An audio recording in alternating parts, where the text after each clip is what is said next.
This has to do with time, and I'm always curious about this because a lot of people always say, "Hey, man, there's not enough hours in the day." So Yeah. if it was up to me, why don't we just add more hours to the day? But this question here is, why does a year consist of 365 days and a day 24 hours? Yeah, let's add more hours and more days. Why? in the years Why? then. Yeah. Why is that? Like Then they would this? just you're welcome to do Make that. the hours shorter. Okay, so the way that years and days, and I'm going to throw months in there too. Months aren't a consistent same number of days every month, but these periods of time that human beings have come up with are periods of time that are based on the natural world. It's probably hard for us today to really appreciate this, but all of us notice what a day is. Like a day, right, is the time from when the sun comes up to when the sun comes down, and then the night, right? Like that's your whole day, right there. And that effect, the fact that we get a certain period of light and then a certain period of darkness each day, is really just the effect of the Earth's rotation. So most of you guys will know from physical science or maybe astronomy that the Earth rotates. And the Earth rotates at the rate of about one rotation per 24 hours. Now that's not exactly perfect, but it's pretty close. And we fudge it essentially to make it close. So another way to think about this would be if you imagine, it's noon. That would be the time. Let's say it's noon in Colorado, and you're standing outside. Actually, better. Let's say it's noon on the equator. You're standing outside. You are as close as possible to the sun at that moment. As the Earth is facing the sun, it will take exactly 24 hours for the Earth to rotate right back to the same position, so that you are again as close to the sun, as near to facing the sun as possible. So a day is 24 hours because that's how long it takes the Earth to rotate. If we jump to my screen, this is just a sort of simple animation that shows the Earth orbiting the sun. So a year is based on the time that it takes the Earth to orbit the sun, which is roughly 365.25 days. It takes about what we think of as a whole year, right? 365 days.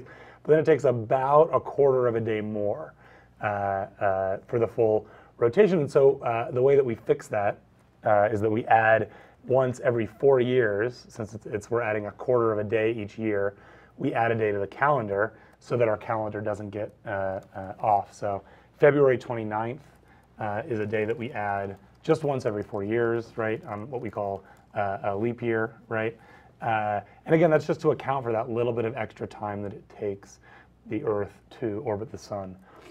Just another thing that I thought, that I'd show is this animation.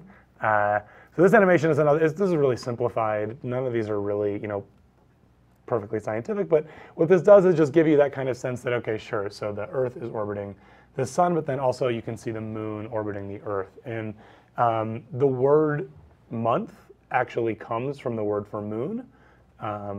So that's why they kind of sound similarly, month and moon. And oftentimes this is true if you learn other languages too. So like if you go, I spent some time in Taiwan, and I don't speak or write Chinese very well, but I learned some things, and the symbol for day in Chinese is the same as the symbol for the sun.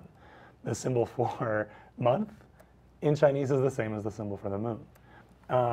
So it takes the moon roughly a month's time, so roughly 30 days, right, for the moon to actually orbit the Earth. This is not a perfect amount of time. The cycle is not always the same. And there was a time when our calendar that we use actually only had 10 months in it. If you pay close attention to the months themselves, you'll notice that a lot of the months have sort of number clues hidden in them, like September should be the 7th month, October should be the 8th month, November should be the 9th month, and December should be the 10th month. But you also probably know that September is actually the 9th month, October is actually the 10th. It doesn't work out quite that way, and that's because July and August were added later in time to pay tribute to Julius Caesar and Augustus Caesar, because they were powerful guys and they figured they needed a month named after themselves. So I guess what I'm trying to say there is, right, so like as we've gone through time, we sort of adjusted this idea of what a month is, and it might seem kind of arbitrary, but all of this stuff is based on in olden times, people really needing to know this kind of stuff, mainly for agriculture, mainly for thinking about growing crops, planting crops, harvesting crops, that kind of a thing. It was helpful to pay attention to these cycles. I think the last thing I just wanted to show was there are some really fantastic animations and interactive websites that you can find that sort of allow you to model these things. So this is kind of a cool one that I found. I just typed into Google Earth orbiting interactive and found this.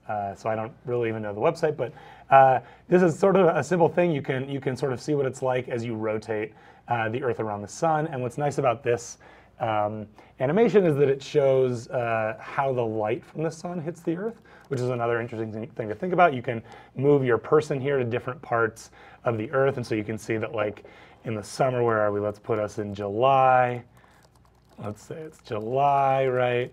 And we're at about the latitude of Colorado, right there. We're getting pretty direct sunlight, and that's why it's so warm in the summer here. But then, let's stay at the latitude of Colorado and let's go to December.